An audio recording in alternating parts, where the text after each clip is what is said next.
Today's American Story with Bob Dotson is about life at its most basic, stripped of safety nets. It's also about finding new frontiers while living like a pioneer by choice.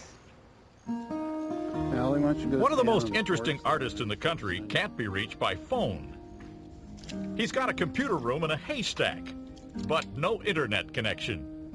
This is the glacial acetic acid in here. Students pay $585 to camp on John Coffer's farm in upstate New York and learn tintype photography, a style that was all but forgotten after the Civil War. Images are captured on wet glass plates and developed on pieces of tin. There's no negative. They're a one-of-a-kind item. They're almost like a painting. A beautiful painting. That's excellent, John.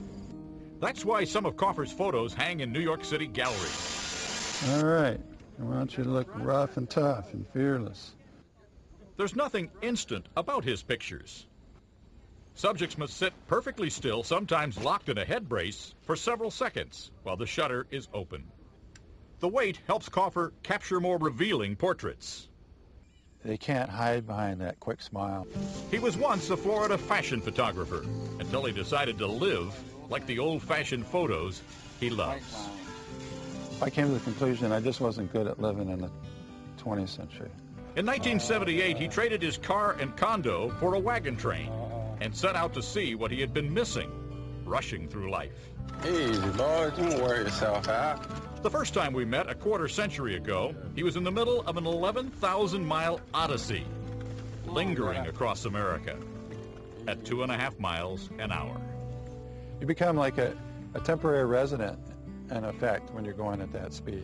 Coffer made his living selling portraits to people along the way. One of them, Susan, he married.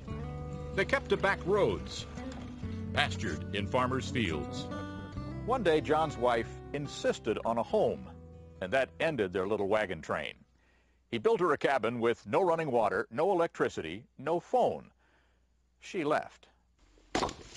18 years later, he still hasn't found another woman willing to live this way. If you could write a personal ad saying, "Come out here and share my life," what would you say? Send picture, I don't know. Coffer is not wedded to the 1860s.